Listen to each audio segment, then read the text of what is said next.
अस्सलाम वालेकुम। आज हमारे पास न्यूमेरिकल प्रॉब्लम्स हैं। फर्स्ट न्यूमेरिकल प्रॉब्लम है a 1580 kg car is travelling, ये उसका मास है 1580 kilogram, is travelling with a speed of 15 metre per second. 15 metre per second की स्पीड से ट्रैवल कर रही है एक गाड़ी है, गाड़ी जिसका मास आपके पास 1580 है। हम इसका क्वेश्चन पढ़ते जाएंगे, साथ साथ डेटा भी बना लेंगे। मास है, मास को आप m से रिप्रेजेंट करते हैं और वो 1580 किलोग्राम है, राइट। उसके बाद इस travelling with speed of 15 metre per second, ये उसकी इनिशियल स्पीड है। Initial speed is equal to vi is equal to 15 metre per second. What is the magnitude of the horizontal force, हमें what is the magnitude of horizontal force हमें find करनी है जो उसके ऊपर एक्ट होगी। That is required, जो उसको ज़रूरत पड़ेगी to bring the car to a distance of 15 metre, उस डिस्टेंस को 15 मीटर के फासले पर ले आने के लिए। देखें, आपको 1580 किलोग्राम कार है जो स्पीड 15 मीटर पर सेकंड की स्पीड से ट्रैवल कर रही है। What is the magnitude of the horizontal force, कितनी फोर्स की ज़रूरत हमें पड़ेगी जब उसको हम क्या करें, required to bring the car to a distance of 15 metre, जब उसको डिस्टेंस कितने 15 मीटर तक हम उसको ले आएँ। डिस्टेंस s जो है वो 50 मीटर तक। ओके, फोर्स है, फोर्स के लिए तो आपके पास इक्वेशन यूज़ होती है, force is equal to F is equal to ma, F is equal to ma, ये Newton second law of motion है, F is equal to ma। अब आपके पास मास तो गिवन है, एक्सेलरेशन गिवन नहीं है। अगर एक्सेलरेशन मौजूद होता तो मैं इसको मास से मल्टीप्लाइड कर लूँ तो मेरे पास फोर्स फाइंड हो जाएगी। तो अब पहले हम क्या करेंगे, इस एक्सेलरेशन को फाइंड करेंगे इस डेटा की मदद से। ये चीज़ आपको रिक्वायर्ड थी, ये आपको रिक्वायर्ड है फोर्स। तो अब डेटा में अब आप यूज़ करेंगे एक्सप्रेशन को फाइंड करने के लिए, यूज़ करेंगे by using third equation of motion, by using third equation of motion, right. Third equation of motion क्या है, 2as is equal to vf square minus vi square. देखिए, अब उसको रोकने के लिए फोर्स है तो उसकी फ़ाइनल वेलोसिटी, फाइनल स्पीड जो है वो आप कंसीडर कर लेंगे 0 मीटर पर सेकंड। ओके, तो इसमें हम पुट करेंगे 2a की वैल्यू आपको फाइंड करनी है, क्योंकि हमें फोर्स फाइंड करनी थी, उससे पहले आपको एक्सेलरेशन फाइंड करना पड़ गया है। डिस्टेंस जो है वो आपको 50 मीटर का है, is equal to final velocity जो है वो आप फाइंड कर लेंगे। फाइनल वेलोसिटी हमारे पास 0 माइनस इनिशियल वेलोसिटी 15 का स्क्वायर, तो ये आपके पास आ जाएगी 100 multiplied by a is equal to 0 0 minus 15 का स्क्वायर 225। उसके बाद एक्सप्रेशन को यहीं रहने दें, माइनस 225 डिवाइडेड बाय 100, तो आपके पास ये वैल्यू आ जाएगी minus 2.25 metre per second square. ये माइनस साइन यही शो कर रहा है कि इसकी वेलोसिटी जो है वो डिक्रीज़ हो रही है। इट्स मीन कि ये फोर्स जो है वो रिटार्डिंग फोर्स है, वो फोर्स जो किसी बॉडी को रोकने के लिए यूज़ की जाती है, क्योंकि फोर्स किसी बॉडी में हरकत भी पैदा कर सकती है और उसको रोक भी सकती है। तो इस तरह ये फोर्स, क्योंकि हम ब्रेक्स लगा रहे हैं, गाड़ी है तो उसके ऊपर उसको रोकने के लिए हम यूज़ कर रहे हैं। तो बस अब आपने इस इक्वेशन 1 में मैं यहाँ पर कर लेता हूँ, इक्वेशन 1 में आपने एक्सेलरेशन की वैल्यू माइनस 2.25 पुट कर देनी है और साथ मास आपके पास गिवन है F is equal to 1580 multiplied minus 2.25। जब आप इसको कैलकुलेट करेंगे तो माइनस 3.55 मल्टीप्लाइड 10⁵ या 3, इस तरह आपके पास न्यूटन, आप कैलकुलेटर से इसको फाइंड कर सकते हैं। 1580 मल्टीप्लाइड बाय 2.25, तो आपके पास ये नंबर जो आएगा वो फोर्स होगी और वो फोर्स न्यूटन में होगी, और नेगेटिव साइन ये आपको बताएगा कि ये फोर्स जो है वो क्या है, रिटार्डिंग फोर्स है। Question number 2, A bullet of mass 10 ग्राम। एक बुलेट है, गन में जो यूज़ होती है बुलेट, गोली, उसका जो मास है, मास आपके पास 10 ग्राम का है। Gram 1 kg is equal to 1000 gram. 1 kilogram में 1000 ग्राम होते हैं। ग्राम चूँकि छोटा यूनिट है, ग्राम से जब आप किलोग्राम में जाएंगे तो 1000 पर डिवाइड कर लेंगे, तो इस तरह ये ज़ीरो कैंसिल हो जाएगी, 0.01 किलोग्राम आ जाएगा। ये आपके पास मास m से हम रिप्रेजेंट करते हैं।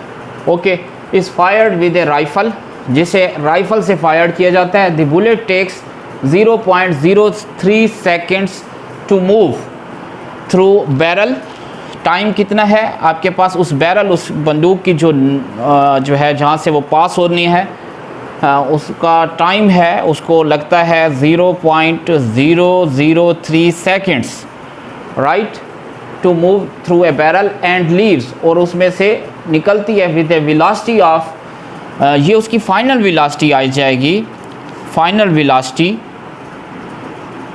VF से रिप्रेजेंट करेंगे क्योंकि वो उसमें से लीव होती है 300 मीटर पर सेकेंड, और जो उसकी इनिशियल वेलोसिटी होगी वो आप उसकी कंसीडर करेंगे 0, जब वो फायर्ड नहीं हुई थी। VI इज़ इक्वल टू 0, जब वो उस गन में मौजूद थी, फायर्ड नहीं हुई थी, तो वो उस वक्त उसकी इनिशियल वेलोसिटी थी किसकी, बुलेट की, और वो बुलेट जो है उसका जो मास था वो 10 ग्राम का है। उस 10 ग्राम को हम 1000 पर डिवाइड करेंगे क्योंकि 1 kg इज़ इक्वल टू 1000 ग्राम। क्यों कर रहे हैं, क्योंकि हमारे पास स्टैंडर्ड यूनिट जो है यहाँ पर SI जो यूनिट्स हैं वो किलोग्राम हैं, टाइम की सेकंड्स हैं, और स्पीड की जो है वो हम मीटर पर सेकंड लेते हैं। ये फाइनल जो लीव हो रही है और इनिशियल स्पीड जो है उसकी 0 आ जाएगी। अब रिक्वायर्ड क्या है हमें, व्हाट इज़ द फोर्स, जो चीज़ हमें ज़रूरत है वो है फोर्स, और फोर्स का क्या फार्मूला है, F इज़ इक्वल टू, ये आपको रिक्वायर्ड है, और ये जो हमने बनाया है उसको हम कहते हैं डेटा। इस डेटा की मदद से आपने अब फार्मूला पुट किया। फोर्स का फार्मूला है F is equal to ma। ये कौन सा फार्मूला है, F is equal to ma, ये न्यूटन का सेकंड लॉ है। अब इसमें ये फार्मूला भी आप यूज़ कर सकते हैं, या आपने एक और रिलेशन पढ़ी है, F is equal to delta P over delta T, rate of change of momentum is called force, rate of change of momentum is called force. तो ये आप फार्मूला भी यूज़ कर सकते हैं, तो यहीं पर ही हम यूज़ करेंगे। आपने देखें इनिशियल वेलोसिटी का ये हमारे पास VF is equal to VI plus AT, ये हमारे पास फर्स्ट इक्वेशन ऑफ मोशन है। इस फर्स्ट इक्वेशन ऑफ मोशन में VF minus VI divided by T is equal to A, ये हमारे पास A की वैल्यू, तो F is equal to M multiplied A की वैल्यू अगर मैं पुट कर लूँ VF माइनस VI और ये डिवाइडेड बाई T, तो ये यही फार्मूला बना हुआ है, ठीक है, क्योंकि मोमेंटम है, मोमेंटम को P इज़ इक्वल टू हमारे पास क्या होता है mv। अब v जो है यहाँ चेंज इन मोमेंटम होगा, तो यहाँ हमारे पास क्योंकि वेलोसिटी उसकी चेंज हो रही है, तो हम इसको इस तरीके से भी लिख सकते हैं, या मैं जो है आपको इसी फार्मूले से इस तरीके से बताता हूँ कि अगर हम इस फार्मूले से करें F is equal to delta P over delta T। Delta P से मुराद है चेंज इन मोमेंटम, क्योंकि उसके मोमेंटम में चेंज आ रहा है। डेल्टा T टाइम हो गया, यहाँ पर मोमेंटम फाइनल मोमेंटम उसका हो जाएगा mvf, इनिशियल मोमेंटम हो जाएगा mvi divided by delta T। अब मास की जो वैल्यू है वो आपने फाइंड की हुई है 0.01 minus multiplied by final velocity जो है वो हमारे पास है 300 minus mass 0.01 multiplied initial velocity 0 थी, डेल्टा T जो उसका टाइम था वो 0.003 सेकेंड्स का है। तो अब 0.01 मल्टीप्लाइड बाय 300 डिवाइडेड बाय 0.003 को आपने डिवाइड करना है। ये तो वैसे भी 0 से मल्टीप्लाइड हो रहा है, ये तो हो जाएगा ख़त्म। तो इस तरह आपके पास जो आंसर होगा वो 1000 न्यूटन का आ जाएगा। आपने पहले क्या करना है, आपने 0.01 को मल्टीप्लाइड करना है 300 पर, ठीक है। जब उसका आंसर आ जाएगा उसको डिवाइड कर लेना है 0.003 पर। जब इन दोनों नंबर्स को आप डिवाइड करेंगे तो आपके पास आंसर 1000 आ जाएगा। अच्छा, problem number 3, A 2200 kilogram vehicle travelling at A 94 kilometre per hour. एक गाड़ी है जिसका मास 2200 किलोग्राम का है और वो ट्रैवल कर रही है 94 किलोमीटर पर आवर। उसको हमने सिस्टम इंटरनेशनल में चेंज किया हुआ, ये आपको क्वेश्चन में ही दे दिया उसने, 26 मीटर पर सेकंड में। ये 94 किलोमीटर को पर आवर को उसने मीटर पर सेकंड में चेंज किया तो 26 आ गया। कैसे आया, 94 को 1000 से मल्टीप्लाइड करें और 3600 पर डिवाइड करें तो आपके पास 26 आएगा। हर बार आपको ये नहीं देगा, हो सकता है बुक में यही दे दे और ये आपको खुद निकालना पड़ेगा। कैन बी स्टॉप्ड मीन उसकी फाइनल वेलोसिटी आप 0 लेंगे इन 21 सेकेंड। एक गाड़ी है जिसका मास 2200 किलोग्राम का है और वो initial speed 26 metre per second से जा रही है और उसको रोकना है, तो उसको रोकना है इन 21 सेकंड में, स्टॉप करना है 21 सेकंड में by gently applying the brakes, brakes लगाने से। तो क्या लगानी पड़ेगी, हमें फोर्स लगानी पड़ेगी। Okay, it can be stopped in 3.8 second. Mean ये आपके पास दो केसेस हैं कि अगर उसको ब्रेक लगाएं 21 सेकंड में उसको स्टॉप करना है 26 मीटर पर सेकंड से लेकर आना है 0 पर, और इसी तरह वही गाड़ी अगर हो और वो इसी ही स्पीड से मूव कर रही हो तो 3.8 सेकंड में आपको स्टॉप करना है। तो कितनी फोर्स एक्सर्ट करनी पड़ेगी उन दोनों केसेस में। तो अब हमारे पास सॉल्यूशन में आप लिखेंगे डेटा कैसे कि मास आपके पास जो गिवन है वो equal to m is equal to 2200 kg, travelling at a initial speed, उसकी इनिशियल स्पीड मौजूद है vi is equal to 26 metre per second. उसके बाद by applying it can be stopped, can be stopped in 21 सेकेंड। Time आपके पास क्या है, t is equal to 21 second. Okay, by gently applying the brakes, जब उसके ऊपर ब्रेक्स लगाएं। मीन ये आपके पास एक केस नंबर 1 हो गया। मैं मार्कर जो है ना ये चेंज कर लूँ, तो केस नंबर 1 ये हो गया time t is equal to 21 second, कि ये केस नंबर 1 है। ओके, केस नंबर 2 में आपके पास टाइम को चेंज किया है, बाकी वो गाड़ी भी वही है 3.8 सेकंड में। देखिए, आप जब किसी भी गाड़ी पर ब्रेक्स लगाते हैं तो ब्रेक्स को लगाने में और गाड़ी को रुकने में टाइम लगता है। तो अब आपको वही वक्फा जो है, अगर 21 सेकंड तक आप ब्रेक्स लगाएं तो क्या फोर्स एक्सर्ट करना पड़ेगी, और 3.8 सेकंड में के अंदर ही गाड़ी को रोकना है तो तब कितनी फोर्स एक्सर्ट करनी पड़ेगी। दोनों केसेस में हमें जो रिक्वायर्ड है वो है फोर्स। ओके, अब हम पहले केस नंबर 1 सॉल्व करते हैं। केस नंबर 1 में बाकी सब कुछ हमने वैसा ही लेना है, टाइम की वैल्यू 21 सेकंड लेनी है। केस नंबर 2 में टाइम की वैल्यू हमने 3.8 सेकंड लेनी है। बहुत ही ईजी क्वेश्चन है। फोर्स का formula F is equal to ma। अब F is equal to ma आपके पास फार्मूला है। फाइनल वेलोसिटी में आपने कंसीडर करनी है 0। फाइनल वेलोसिटी आपने क्या कंसीडर करनी है, 0 की। Vf जो है वो आप ले लेंगे 0। अब फिर आपके पास प्रॉब्लम ये है कि एक्सेलरेशन नहीं है, और एक्सेलरेशन को फाइंड करने के लिए आप अपने डेटे के ऊपर देखें कि आपको ये जो 3 इक्वेशंस ऑफ मोशन आपने पढ़ी हैं उनमें से तीनों इक्वेशंस जो है वो आप लोगों की यूज़ होंगी। आपको मैंने जैसे बताया हुआ है न्यूमेरिकल प्रॉब्लम्स में वही आपके जो है ये इक्वेशंस ऑफ मोशन या जो फार्मूले आप यूज़ करते हैं उन्हीं को मदद से हम इन प्रॉब्लम्स को सॉल्व करते हैं। तो F is equal to ma हम इसमें यूज़ करते हैं first equation of motion Vf is equal to Vi plus at।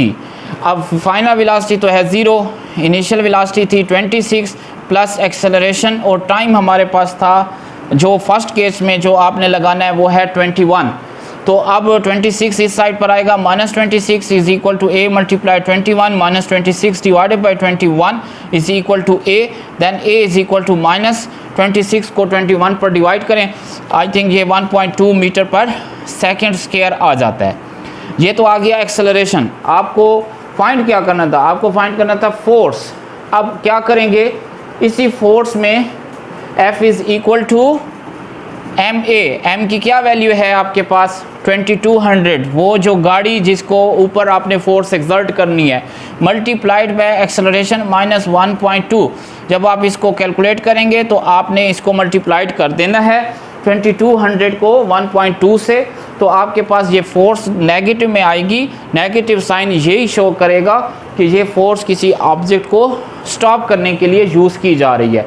बिल्कुल सेम ऐसा ही आपने जो है सेकंड केस करना है। सेकंड केस में आपके पास F is equal to ma, same formula.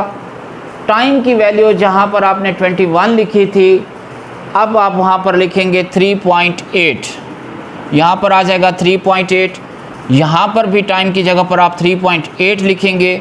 3.8, 26 पहले 21 पर डिवाइड हुआ था, अब 3.8 पर जब डिवाइड होगा तो 6.8 आ जाएगा। जब आप 6.8 को उस गाड़ी के मास से मल्टीप्लाइड करेंगे तो आपके पास फोर्स आ जाएगी। तो इस तरह force is equal to Newton. ये जो है 4 प्रॉब्लम, टोटल हमारे पास 8 प्रॉब्लम्स हैं। तो इसमें ये 4 प्रॉब्लम जो है जो नेक्स्ट पार्ट वीडियो का होगा वो इंशाल्लाह नेक्स्ट 4 न्यूमेरिकल प्रॉब्लम्स होंगे। तो you want to move a 500 Newton, ये आपके पास 500 न्यूटन क्रेट है, कोई एक बॉक्स है, कोई एक क्रेट है जिसको आपने मूव करना है। यू वांट टू मूव, आपने उसको मूव करना है और उसका जो वेट है, जिसको आप फोर्स, नॉर्मल फोर्स कहें, वेट कहें, एक ही बात है, उस क्रेट का F से रिप्रेजेंट कर सकते हैं आप इसको 500 Newton. Okay, to start the crate moving, उस क्रेट को मूव करने के लिए you have to pull with a 230 Newton horizontal force. उसके ऊपर हमें 230 न्यूटन की हॉरिजॉन्टल फोर्स एक्सर्ट करना पड़ती है। Once the crate breaks loose and starts to move, और जब वो मोशन स्टार्ट कर लेता है, you can keep it moving at a constant velocity with only 200 Newton force. और जब वो मूव कर जाता है विद कांस्टेंट वेलोसिटी से, फिर उसके बाद आपको उसके ऊपर 200 न्यूटन की फोर्स लगानी पड़ती है। ये है आपके पास मूविंग फोर्स जिसे आप कह सकते हैं। और वो ये फोर्स जो है पुलिंग फोर्स है, जब हमने उसको पहली दफ़ा खींचा था। तो आप इस तरह इसको लिख सकते हैं, पुलिंग फोर्स जो आप एक्सर्ट कर रहे हैं उसे आप रिप्रेजेंट कर लें F1 से, और वो 230 न्यूटन की है। और मूविंग फोर्स या कीप मूविंग फोर्स जो है आपके पास जब वो मूव हो गया तो आपको उसके ऊपर फोर्स एक्सर्ट करनी पड़ी 200 न्यूटन की। ओके, उसके बाद पूछता क्या है, जो चीज़ रिक्वायर्ड है, what are the coefficient of static and kinetic friction. Coefficient of static friction को हम म्यू एस से रिप्रेजेंट करते हैं। म्यू एस जब फाइंड करेंगे तो फिर आप पुलिंग फोर्स फाइंड यूज़ करेंगे जो फ्रिक्शन के फार्मूले में। और उसके बाद जो आपके पास काइनेटिक फ्रिक्शन है, उस वक्त आप जो है ये मूविंग फोर्स को यूज़ करेंगे, क्योंकि जब वो क्रेट जो है वो मूव हो रहा था। तो फार्मूला जो है आपके पास F is equal to mu S, और ये आपके पास आ जाएगा F1 is equal to mu S F। तो mu S is equal to F1 divided by F1 force जो 230, और ये फोर्स जो है आपके पास है उस जो है क्रेट की, जो जिसको आप खींच रहे हैं, वो है 500 की। इसको आप कैलकुलेट करें 0.46 आपके पास कोफिशिएंट ऑफ स्टैटिक फ्रिक्शन आ जाएगा। कोफिशिएंट ऑफ स्टैटिक फ्रिक्शन, इसकी कोई यूनिट्स नहीं होती, क्योंकि it is the ratio between two similar quantities, that is force. दो सिमिलर क्वांटिटीज़ के दरमियान रिलेशन है, इसलिए हम यहाँ पर जो है इसकी यूनिट्स इसकी नहीं होती। इसी तरह आपको जब काइनेटिक फ्रिक्शन यूज़ करनी है तो आप मूविंग फोर्स यूज़ करेंगे और यहाँ पर आपके पास आ जाना है F2 और ये स्टैटिक फ्रिक्शन बन जाएगी आपकी काइनेटिक फ्रिक्शन। ये आपके पास होगा kinetic friction F2 divided by यहाँ पर आपने आप लगा लेना है 200। अब 200 को जब आप 500 पर डिवाइड करेंगे तो ये वैल्यू आ जानी है 0.40। तो इस तरह यहाँ पर आपके पास काइनेटिक फ्रिक्शन जो है वो 0.40 आई और स्टैटिक फ्रिक्शन जो है वो आपके पास 0.46 आई थी। तो इस तरह आपने फ्रिक्शन का फार्मूला स्टैटिक फ्रिक्शन का और काइनेटिक फ्रिक्शन का जो हमने डिटेल में पढ़ा है उसको यहाँ पर अप्लाई करते हुए आपने इसका प्रॉब्लम को सॉल्व करना है।